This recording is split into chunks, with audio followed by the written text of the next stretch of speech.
好，欢迎您回到新闻大白话的节目现场，我是钱子，介绍这1个小时的来宾。首先是资深媒体人谢寒冰，主持人好，大家好；国际政治专家赖岳谦，主持人好，观众朋友大家好；时事评论员江宝珍，钱子好，大家好。观众朋友，我们来看看，再过3个多月，美国总统大选2024就要投票了，时间落在11月5号。不过这一次的美国总统大选可以说是高潮迭起。我们看到上个周末啊，枪击案发生之后24小时之内，我们可以看到两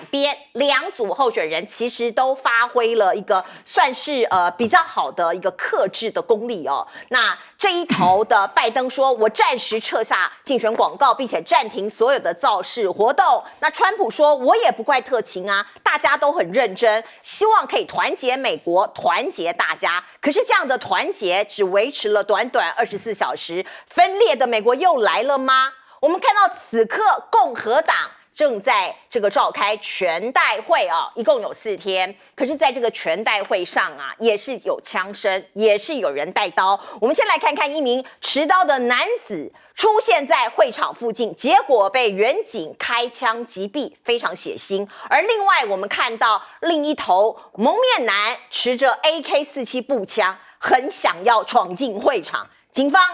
还好这一次比较迅速的反应，抓了人哦。我们看到美国因为是枪支合法的国家哦，所以必须讲很多地方都很不平静哦，尤其是在大选的此刻，大家情绪的张力都很大。CNN 哦，最近有一个独家报道，他说啊，他获得线报，伊朗哦，其实过去这个几天他们收到风，企图暗杀川普。那伊朗看到这样的报道，当然很生气呀，他说你这是恶意的指控，毫无根据。而那名20岁的年轻男子已经被伏法了，已经被击毙了嘛，所以到底这位年轻男子为什么要开枪？其实现在还在查，那要查到的可能性也很低呀，毕竟人都已经死了。而伊朗驻联合国的代表团就说，你 CNN 这个报道很不 OK， 川普才是罪犯。他在2020年的时候下令狙杀了这个暗杀了苏雷曼尼将军，他是伊朗过去的第2号人物，所以他说啊，你川普才应该被起诉还有惩罚哦。我们看到那是发生在4年前，这一名伊朗的2号人物是被美国用无人机给轰炸死亡、暗杀死亡的，因为美国说这个人是恐怖分子。那我们再来看看川普遇刺之后的最新民调，现在大家都说，川普在回国担任白宫的主人，当总统这样子的这个可能性非常大。他的理论啊是什么呢？我们先来看看这个路透社跟易普斯的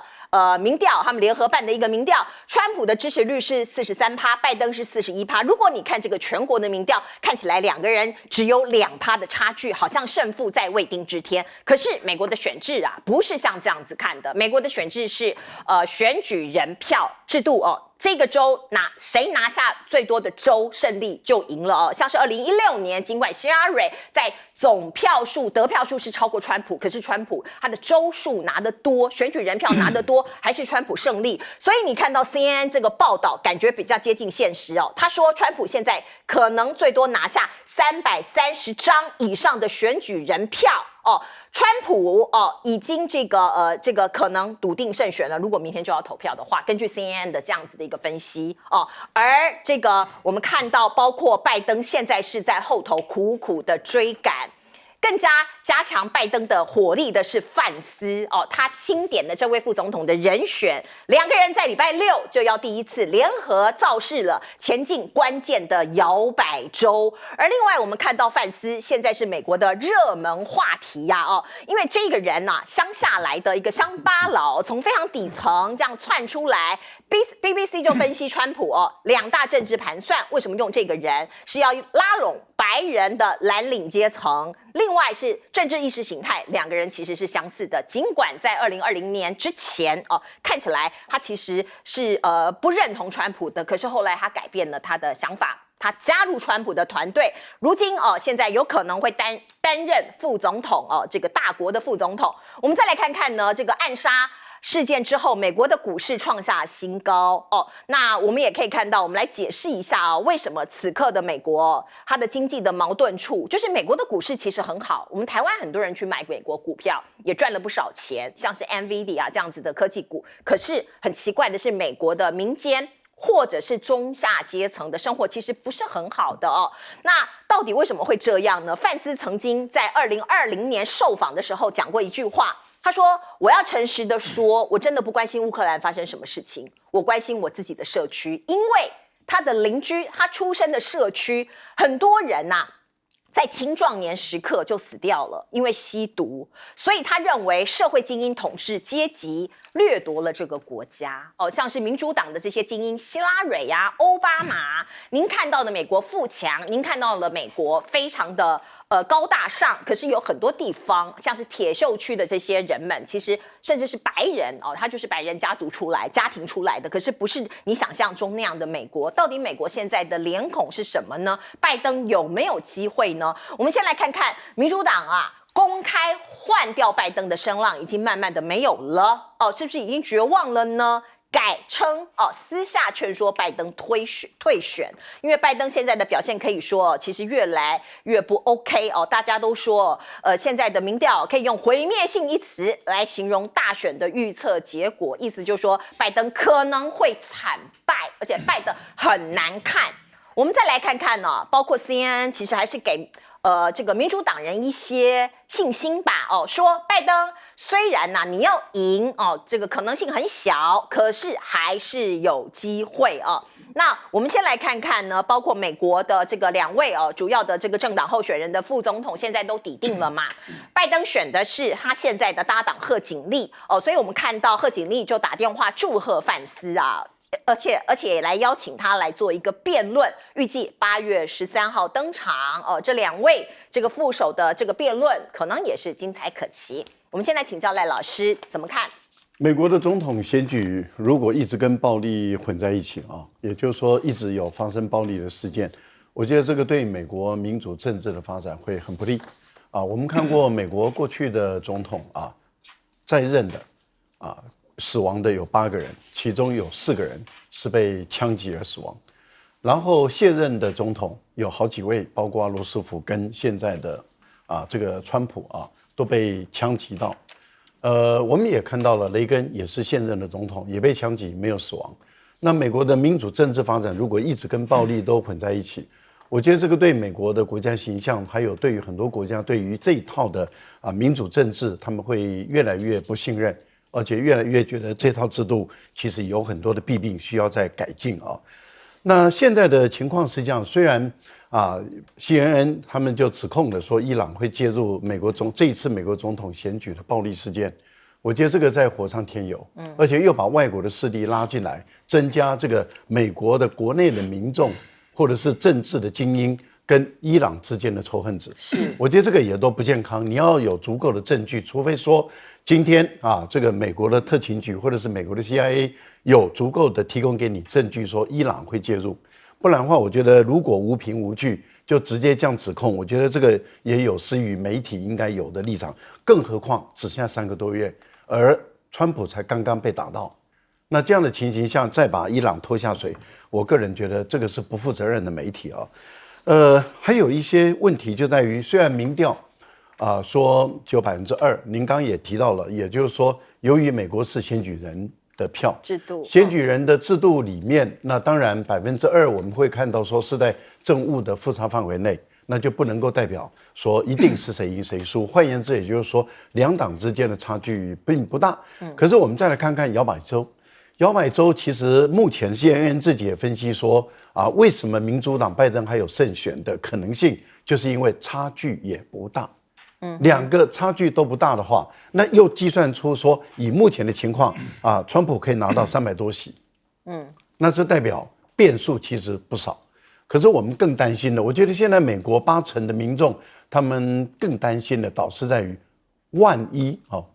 一拜登连任了，而川普落选，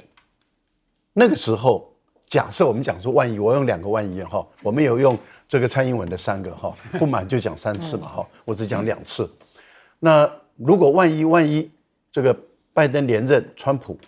落选了，美国内部会不会爆发内战？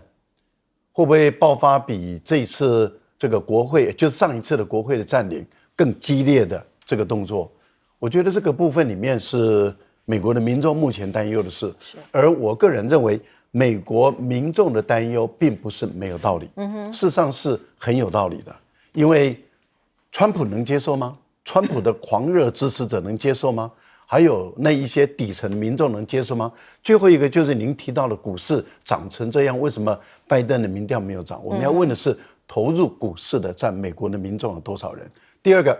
投入股市中下阶层的人，他能够投进去的是多少钱？有钱人投进去又是多少钱？如果有钱人投进去是多，而没有钱人投进去少，甚至无法投进去，股市涨得越高，贫富差距越大，是，那当然不满就越高了嘛，然后裂痕会更加严重，裂痕会更加的严重。是，所以我觉得股市有的时候它的荣景反而会加速这个民调的低落。来，彬哥，我觉得这一场选举，很多人大概觉得已经差不多了，但是现在就是看川普会不会犯错。因为川普这几天又开始，比如说他今天又讲出来了，那个就是我台湾到底为美国做了什么，就造成台湾甚至有人说今天股市一下大跌跟他有关系啊。那但是问题是，就是川普毕竟是一个有的时候会不太容易受控的人，所以他会不会讲出一些过激的言论，把整个态势扭转过来，目前不知道。但是看起来川普应该是知道他自己这些毛病的，所以我认为他接下来的打法可能相对会比较保守，然后再看情况会有所变化。那可是美国这种枪械的问题，这没有办法的啦，因为你说那位拿刀那个男子，听说本来就在那附近，很多人都看过他，就是怪怪的，对啊，就是这样。那就台湾也有类似这样的人嘛。那至于说在 Milwaukee 这个地方，因为他们那个州随身带枪是合法，对，所以你说在路上会遇到个把这种人，也没什么好奇怪的。所以他们当初选在这个地方办党代表大会，本来就是有一定的风险存在。那所以川普为什么坚持要在那边弄？我个人是觉得，一方面当然显示他的英雄气概，另外一方面更重要的就是，虽然他被枪击被暗算了，可是他必须还是要站在他是支持全美步枪协会的立场，你知道他不能够放弃这个东西，因为那是个超级大金主，所以川普有川普自己的盘算，那 CNN 也有 CNN 的盘算，因为 CNN 为什么要在这个时候去报一个几乎没有人会相信的说伊朗想要去干掉川普？这个听起来就有点匪夷所思的东西，然后还把它爆出来。我认为 CNN 是想要分散，川普被遇袭之后造成的这样的一个效应。因为 CNN 做的超级明显，他在川普遇袭第一时间，他是讲川普 fall 掉下来哦，他没有讲说他遭遇到枪击哦。所以 CNN 有的时候这个态度是不是有点太过偏袒某一方了？那当然，他还是做出来的民调还是显示。目前，如果现在就去投票的话，川普好像会大幅领先，因为330张的选举人票已经超过270张选举人票，甚多了。但是美国的选制因为它特别奇怪，所以出现什么样的结果其实都不会令人太意外。所以我们大家还是继续看嘛。上一届大家忘记了吗？一开始大家都以为是川普赢，然后后来变成拜登赢了，所以这个很难说了。这个只有最后一个时间才能够分辨出来。然后他选范斯哦，范斯。当然，大家都知道了，他之前本来很讨厌川普，现在就突然之间就转变，因为他2022年要选举的时候，突然就倒向川普，从此以后又变成川粉了。现在什么事情好像都跟他理念完全一致。但是你可以看得出来，就是即使是范斯，他说要让乌克兰就是不该去援助乌克兰，应该要把这些武器去给台湾，他要的也不是无偿，他只是要卖给台湾而已。所以他也没有说过美军会来保护台湾，他也从来没这样讲过。所以我觉得美国不管是民主党也好，共和党也好，战略大概都很清楚，就是到最后还是台湾自己要保护自己，顶多只是他们卖给我们的武器不同，价格不同，大概差别就在这个地方。所以我觉得现在对民主党来讲，当然再换败好像意义也不大，那问题是拜登到底要怎么样杀出一条血路，从怎么样出现奇迹？我觉得这恐怕已经非关人力了，而是要看是不是真的会有某一些很特殊的状况出现，才有可能扭转。是川普说，台湾如果要我保护的话，要美国提供保护的话，自己要出保护费。这是在2个礼拜前接受 Bloomberg 的专访那今天见报所以也变成今天大家热议讨论的焦点。来请教姜老师。好，我有美国的一位白人妇女朋友啊，她是支持拜登的，但是她写信告诉我说，她现在内心非常的忧虑。她一则忧虑呢，怕拜登会输掉；第二个呢，她又忧虑说怕川普会输掉，因为美国可能有动乱。她告诉我说，她已经办好了加拿大的护照。那有必要的时候就逃到加拿大去。大家记不记得，大概在2年前啊，加拿大有一个政治学教授，他写了一篇文章，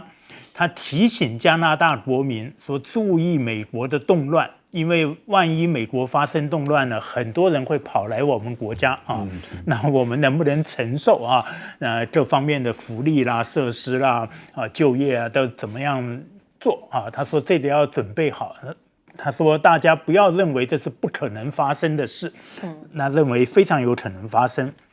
那提到这个范斯和川普他们要去密西根做他们的第一次的出访造势啊，这其实有迹可循。很多人认为说，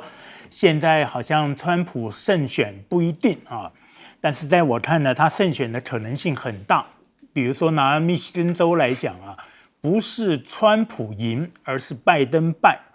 有一位美国的纪录片导演叫 Michael Moore 啊，他很有名。他在2016的时候，他曾经在一场很大的演讲对大家说，这个我们民主党呢，这个希拉蕊会输了，因为他讲了好几个州，他说这些州呢全部都是川普赢，最后结果真的是川普赢。他在大概2个星期前，他又接受访问，他说密西根州川普会赢，拜登会输，为什么呢？他分析，他说密西根大约有200到300万的选民是阿拉伯裔或伊斯兰信徒，这群人在2020年6成投给拜登，3成投给川普。那所以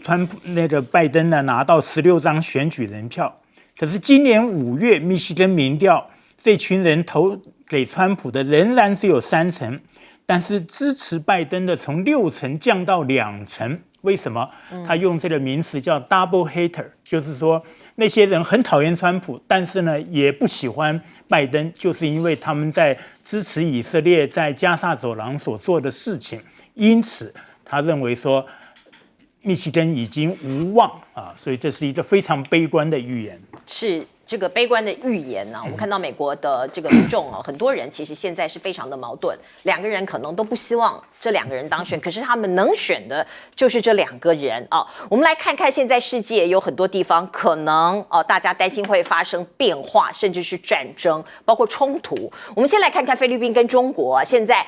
设置一条热线。就是护栏两边2个国家在这个南海的冲突希望不要失控所以2国元首的热线现在建立起来了，希望能够有一个新的沟通的管道，这看起来是正向的不过呢，另外一方面，我们看到中国跟俄罗斯在南海演习，这是第一次那外界就讲，是不是有可能你要压制菲律宾？或者是针对美国的环太平洋军演呢？我们看到这一艘军舰叫做南宁号驱逐舰，这是来自于中国解放军的军舰，它跟俄罗斯的海军在南海举行联合军演。不过这个虽然是他们的第4次联合巡航，这是第1次地点发生在南海这个地方所以这个分析家就这样讲这个是这个威吓或者是以眼还眼这样子的一个意味非常的这个重。那另外我们看到解放军最近有一个行为有一个这个行动，也让外界放大。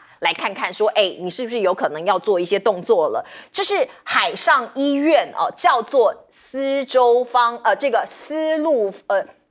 方舟号这是一艘移动的海上医院，它有1.4万吨这么大。那上头有这个手术室各种医疗设备那外界就讲说有可能你把它派去仁爱礁这个非法坐滩的军舰的地方，那想要干嘛对菲律宾的这一艘船把它给拖走，那拖走万一发生冲突，那你就是一个后送或者是一个医疗船的这样子的一个行为所以你看到专家就在这一篇报道里头讲，北京是在为将来的南海冲突做准备，所以把这个医疗船都开过来了，接下来很可能会派大型的拖船强行拖走仁爱礁这个上头的这个坐滩的这个破船啊。那如果是这样子，那冲突是不是一触即发呢？是不是在这个地方会有一场战事呢？会有一场战争呢？我们另外看日本啊，日本对中国大陆还有俄罗斯的一些行为啊，一些军事上面的演习啊，或是活动呢，都是非常的警戒的。包括最近日本防卫省就讲了，中国的山东舰这个舰载飞机从7月9号到7月15号，短短6天就有380次的起降它在不停的这个在侦查中在这个在防范中。而另外我们看到呢，日本共同社也发布说，有2艘中国的海警船相继驶入这个地方。中国叫做这个钓鱼岛，我们叫钓鱼台，日本叫做尖阁诸岛的周围所以呢，我们看到南海这些不管是跟菲律宾或是跟日本的冲突，背后都是中美冲突嘛说到底就是东西2大国的这个冲突跟较劲。而现在这个美国有可能总统换人当。如果是川普跟范斯这一组这个进入白宫的话，那对中国的政策会不会有改变呢？现在看起来对中国的主张硬起来，2组都一样。范斯讲过，他说中国是比俄罗斯更强大的威胁，如果他们这一组顺利当选，就会对北京采取强硬的立场。好啦，我们看到呢，现在2组候选人都说要强硬。可是川普又说了如果当选，对中国的关税在贸易上面也会加重包括60%到100%都有可能在这样子的一个强硬的封锁的这个状态下，我们看到川普其实某种程度还是放软了，或者是转弯了吗？因为包括他还这个在今年今天这个没有多久前的今年大喊说我超爱 TikTok， 那这个到底是他要对中国放软，还是进一步要这个对中国更加强防范呢？其实外界现在还看不太出来。那另外呢，川普搭档范斯这件事情呢，持续还是占领了各个头版头条的话题。中国大陆就对于川普遇袭这件事情做出了评论。他说这是美国政治暴力的缩影。那这个环球时报更加进一步评论说，美国政治暴力跟政治极化相互作用，凸显了美国政治困境与国家治理遭遇到重大的危机。这2个人的搭档未来对中国看起来还是强硬2个字那我们可以看到，包括范斯这个胡锡进他是过去环球时报的总编辑，他也对他做了一番评语。他说你这个80后的人因为他们是这样讲的，你90后、80后、00后、70后，因为他是1984年出生的嘛。他说你学了一嘴反华腔调范斯一看就是鹦鹉学舌模仿反华老前辈这是这个我们看到胡锡进总编辑的一个评论。而另外呢，欧洲的看法又是什么呢？欧洲当然过去一段时间他们也在模拟或者是在看川普有没有可能重回白宫。现在他们展现了更高的忧虑，因为他们认为范斯跟川普如果这个坐上大位的话，对于欧洲对于跨大西洋安全关系会大幅的缩减，并且切断美国对乌克兰的援助所以可能世界的局势会有大大的改变。来请教赖老师。我们怎么来解读这段时间我们看到也发生在我们周边的这些重大的一个事件俄罗斯跟中国大陆他们举行2件事，一个是联合巡逻，海上巡逻，过去都是在于环的日本全岛，有时候也会到琉球群岛，这样环的日本全岛来进行海上巡逻，每1年1次，有的时候联合巡逻会一直到美国的北部阿拉斯加这个地方可是这一次它的路线有点改变，从北方例如说从济州岛穿越一直到这个南九州的时候，那么再由西往东穿越了大隅海峡，然后再从北往南走，那么进入到菲律宾的吕宋岛的正北部巴林塘海峡，然后再穿越这巴林塘海峡进入南海，那整个联合的巡航就告一段落，就做了一个结束。这是一个方式。这个就部分里面就在于提醒日本、韩国、菲律宾，尤其韩国跟美国，目前来讲因为韩国想把美国的核武带进朝鲜半岛，然后日本现在正在拉着北约进来，所以他等于是有在警告韩国、日本、菲律宾，而且也在提醒越南跟印度不要卷入这个南海跟中国大陆之间的一个矛盾。为什么呢？因为越南跟印度跟俄罗斯的关系是比较密的在过去的历史上都是有迹可循的。另外一个部分呢，就是联合演习了，在南海的联合演习，尤其是实战实弹的联合演习，对于防空的，也就是空中的导弹或者是飞行器，对于水面的舰队，还有对于这个水下的舰队，那本身进行的这样的一个实战的一个攻击。那么这个本身就在提醒北约的国家，因为北约目前一直想进亚洲来，要进印太地区，这个等于是中俄之间展现出对于北约的针对性的一个对抗。因为除了中俄在南海这个地方举行实弹军演的时候，中国大陆同时也进入了白俄罗斯靠近波兰跟乌克兰的一个小镇，在那个地方举行陆上的联合军演。那这个等于是告诉北约的国家，你到亚洲来，我就到你欧洲去这个部分在提醒你，北大西洋公约组织，你们还是留在你的大西洋，不要进入太平洋。那进入太平洋，中国大陆也不会桌子不管。我觉得本身都有在针锋相对，军事对军事，安全对安全。目前中国大陆对于这个烂船坐滩在那里的烂船，已经提出最后的一种警告，就是说它对于海洋生态已经构成污染了，构成威胁了。是，我觉得这个是有在预做准备，所以如果往这方面去推断说会不会准备要脱掉，我觉得不能完全排除了因为如果方舟号去或者是说这个紧急热线建立。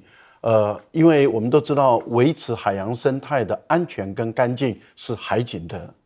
职责。那大陆的海警会不会要开始执法？在执法过程中，军队要保护海警，海警去执法，而跟菲律宾如果爆发冲突的话，那一定会有人受伤。那您刚的预测就是说，有一些专家认为说，这样的一种如果一旦爆发冲突，双方都会有伤亡的情形下，你必须要把人马上紧急送医。那这艘医疗船在这个地方就是一个最近的一个位置，我觉得这是不能排除。最后一个，既然川普连 T-Dog 都可以转弯，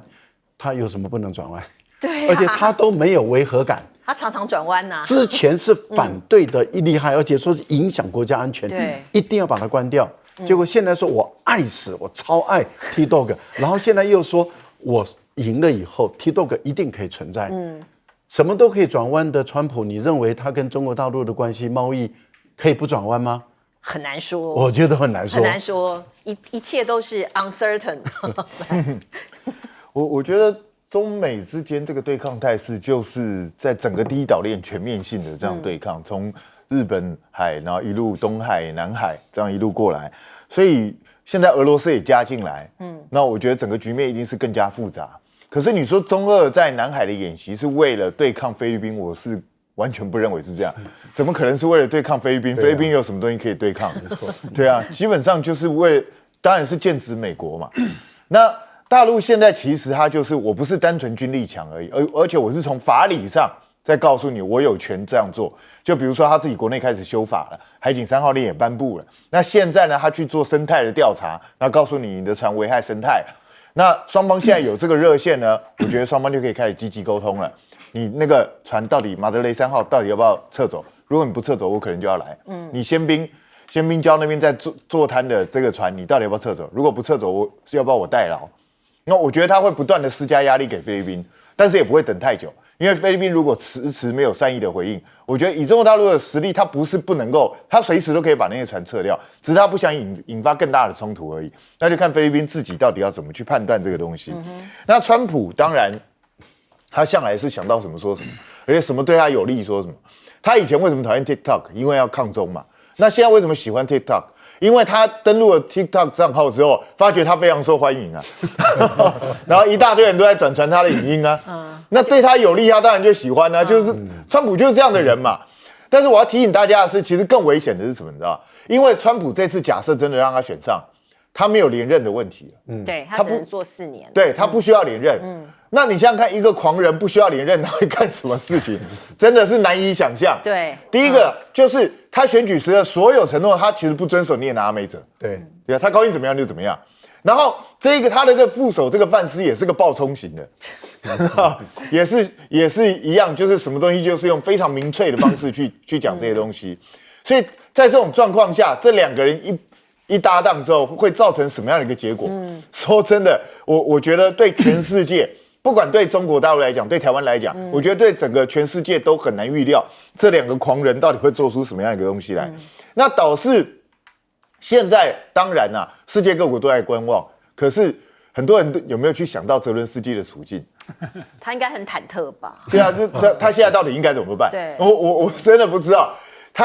他是要现在赶快去，像比如说奥班就直接不啰嗦，已经越过拜登，直接去拜访川普。对，那他要去做这件事情吗？问题是做了会有用吗？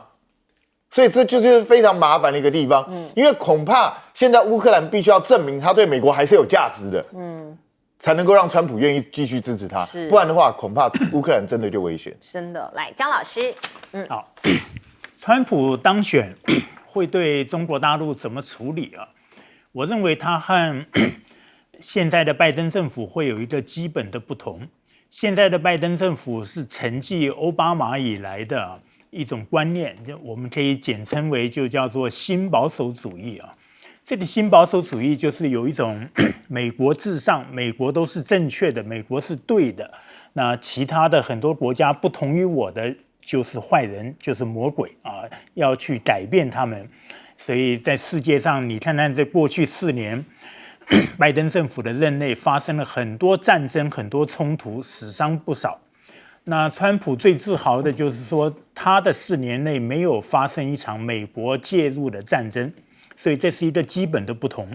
他对中国，他没有存在一种说你是妖魔，我是正义，我要改变你，我要打倒你。他的副手那个 Mike Pence 有这么一种想法。但是川普本人并没有啊，但是他对中国的最大记恨就是说经济，他认为我们国家呢都被你剥削了，那都被你抢夺了就业机会啊，乃至他对我们台湾也有某一种程度这样的记恨啊，所以他讲说要加税100%，给中国的所有产品加100%的关税，会不会做呢？当然不见得，不知道，要他当选了以后再看。可是他万一做了，那怎么办？万一做了的话，有人预估中国大陆的这个经济成长会腰斩啊，那等于说，就像一般人讲的说，要打回石器时代，那是变成中美两个的完全摊牌啊。那这一点呢，是非常值得忧虑的。但他如果加税100%，是不是对美国就完全有利呢？也不见得。现在拜登的这个商务部长雷蒙多啊，他就是一再主张说，川普任内的很多关税对中国的关税应当削减，因为这样呢可以挽救我们美国的通膨。但是因为拜登政府内的鹰派比较多，所以并不听从他的这样的建议。有人也估计啊，如果川普真的加税100%，那他想要为美国制造新的就业机会，那这个愿望呢，大概会失望了。不是有一个传说吗？说他想要给美国前10个月就增加1000万个就业机会，这听起来令人咋舌好像是不可能。但是如果他真正加税100%，那我相信是中美两国的两败俱伤。是没有错，老师刚刚提到的，就是说，如果川普上台，依照他自己的承诺，要对中国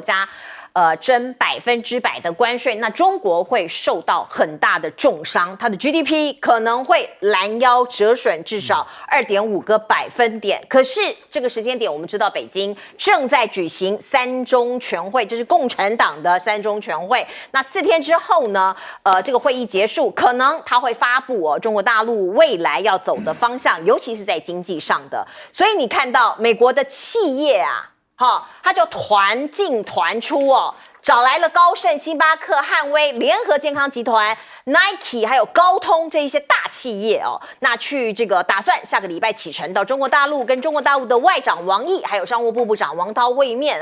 倒是讲的就是要获得这个中国经济方面获取一手的资料啊。那当然，因为中国大陆是以党领政嘛，中国这个共产党说了算哦，所以他们要去跟他们拿到第一手的资讯。现在在商言商啊，我们看到中国大陆是一个贸易制造大国，从这个 item 哦，从这一项这个造船业，你就可以看出来，它占了全世界70%的订单。现在全球每10份的造船新订单有超过70%流向中国，年增长率是18.4%。那你看到了中国大陆的这个所谓的制造业啊，这个出口推动他们自己的经济成长，所以我们可以看到过去中国大陆在疫情之后，你看它的经济成长还有5%哦，算是很厉害的一个这个经济成长的国家。可是呢，也引起了西方世界的一个防范跟警惕，像是《纽约时报》就讲哦。西方世界就会认为说，这个单边贸易啊，还有对中国供应过度依赖哦，感到担忧，因为又便宜嘛，然后又这个收到他们这个 这个 CP 值，对不起，CP 值很高的这些物品都觉得很开心啊。那我们看到包括一个例子，大家来看看 Intel 这个国家，他拿了美国的这个补助，美国政府的补助，因为美国政府也支援他嘛。可是他们就调查了，他还投资。这个英特尔这家公司还投资43家中国的新创企业，科技的新创企业，所以现在呢，可能是不是官方也要介入呢？他们当然不希望中国大陆的科技发展的太大或太快成长。而另外呢，这个中美或者美中的科技战的战火扩大到哪里了呢？我们看到荷兰的艾斯摩尔那他长期跟 local 的荷兰大学的一些科技大学或者是学院合作。那这个恩和芬这所大学理工大学在荷兰嘛那我们知道他那边有很多中国大陆的留学生，所以这一家大学恩和芬大学的校长就跟这个报道记者讲说我们这个听到或者是美国驻荷兰的大使来问说，怎么有这么多中国的留学生啊？得到的资讯是你要小心对待这些中国的留学生可是他提出了一个质疑，那你美国政府呢？你美国政府给他这么多 visa， 他才能去美国学习啊，去美国留学啊，所以有很多矛盾的地方。观众朋友，我们再来看看，包括中国大陆现在在发展新能源汽车嘛，就所谓的电动车，而且做出来又便宜又快又好，所以可以看到它这个产量很快的上半年的产量就增加了34.3%。那现在呢，这个美国就不让它进口，所以北京就提请 WTO， 请专家来设一个专家组，你要审查一下美国排除中国新能源车辆这个到底对不对所以他也提出一些异议。而另外欧盟呢，欧盟对于这个中国大陆电动车到底要不要征税，看法也陷入分歧，包括意大利跟西班牙赞成说给他加税，可是荷兰反对你看到包括德国跟瑞典就说哎呀我不投票，我弃权。你看到像是希腊、波兰也都还在考虑当中，所以你可以看到这个电动车的市场现在都还在未定之天方方面面加起来，先请教赖老师怎么看像是未来可能美国总统换人之后的贸易加税的部分，会不会牵动的很多的局势？当然会牵动，但是我觉得瑞颖这样的一个分析有点片面性。为什么呢？因为对中国大陆当然有影响因为中美的贸易有在萎缩，现在大概在5-6千亿左右，不像以前那么的多了现在已经掉到5000多亿。那如果说你课到60%的税，中国大陆当然反击嘛，那等于是中美的贸易除了必要的以外，几乎都停摆了。都停摆了以后，那中国大陆当然受伤嘛。可是美国不受伤吗？中国的经济成长还有5%，那你说腰斩2.5%，那至少还有2.5%，而美国的经济成长就有1点多。那如果以美国跟中国大陆贸易都没有的话，那美国就少了1%左右，那美国还剩下什么？美国就零成长，所以不能够只看说中国大陆的经济会少了这个2.5%，你也要看看美国影响。可是中国大陆真的会受伤这么重吗？不会，因为美国有需要。美国有需要，为什么？因为他一定要买嘛。你说你的这些卫星用品不买吗？医疗用品不买吗？你一定要买的情形下，你的关税这么高的时候，中国大陆当然把工厂往这个东南亚、往东盟、往其他的地方来移动。一移动的时候，中国大陆跟东盟的这个贸易额事实上已经8000多亿了，还会再往上增长。一旦往上增长，不是从美国少了就从东盟补回来了吗？我觉得这个瑞银你是专业的单位要有一点点水平哈。如果没有这么一点水平，把经济的联动性都把它含在内的话，你就直接这样下一个结论就公布出去，这个太草率了。不公平，不公平是对美国不公平，因为你没有提醒美国人说，如果川普真的加了60%的税，那一般美国的底层民众该怎么过日子？他怎么过日子嘛？你沃尔玛还能有什么东西可以卖？我觉得这个部分里面，你要告诉美国的民众说会产生什么问题。好，依赖的问题你没有办法，我向你一直买东西，你是我最大的买家，或者我一直卖给你，你是我最大的卖家。假设了，都会相互依赖。过去整个乌地阿拉伯，它的很大的石油是卖给美国，所以美国是最大的买家。那你说美国依赖沙地阿拉伯还是沙地依赖美国？相互依赖，相互依赖，一定是相互依赖。那相互依赖就你没办法拆断了嘛。好，我们就拿一个，为什么这一次美国的国防授权法案，他们当初一直指控大疆违反美国的国家安全，而且一定要把它废掉。结果你知道吗？大疆不废，对，因为美国的农民80%用大疆。无人机，对，也就是说你要施肥，你要这个喷杀虫药，你要监看你的这个整个农场的一个情况。对于农民来说，他大量的要使用这个大疆，你没有这个大疆，你就没办法，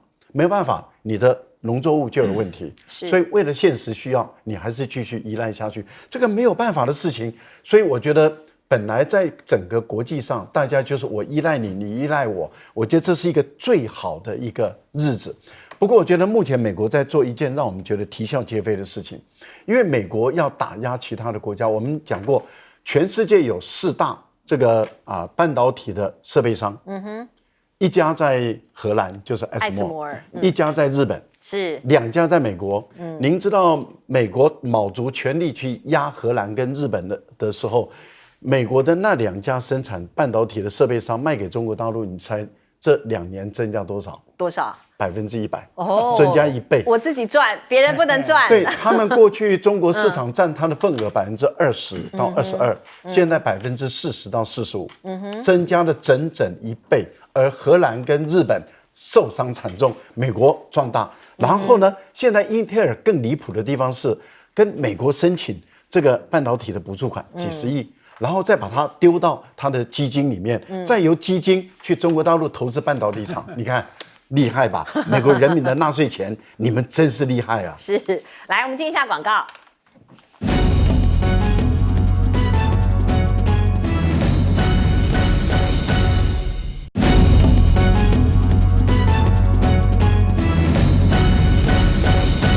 好，对岸的中共正在举行3中全会，那这个会议结束之后，会有一个经济的方向出来，所以看到像是美国的企业就抱团去参加，来请教姜老师。好，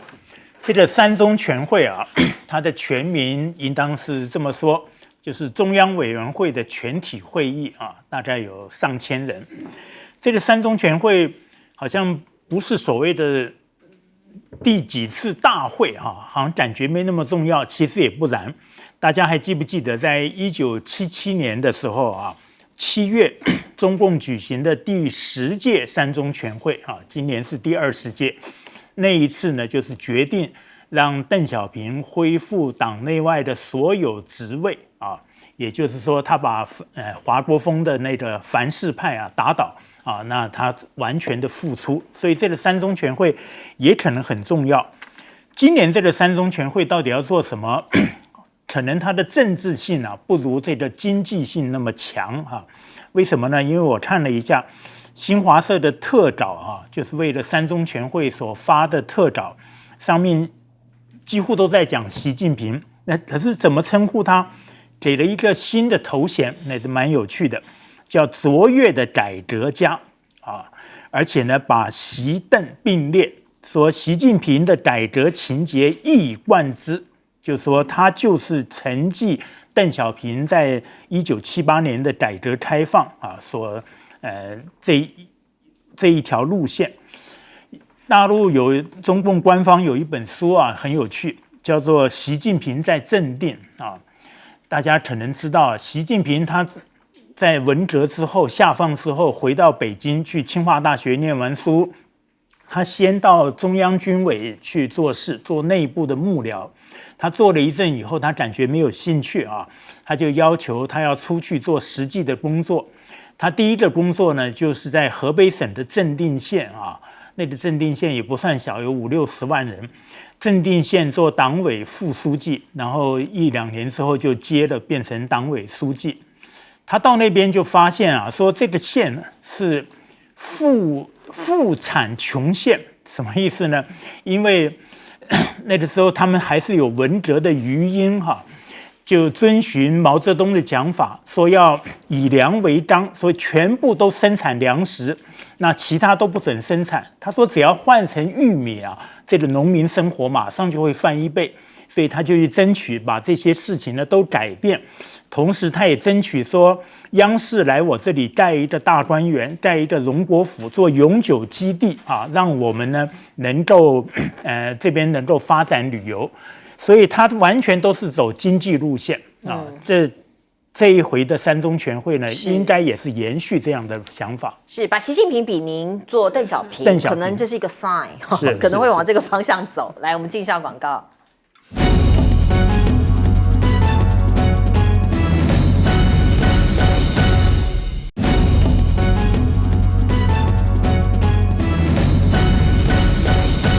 讲到新能源车，讲到电动车，为什么中国大陆可以制造这么低的这个价格的能源车？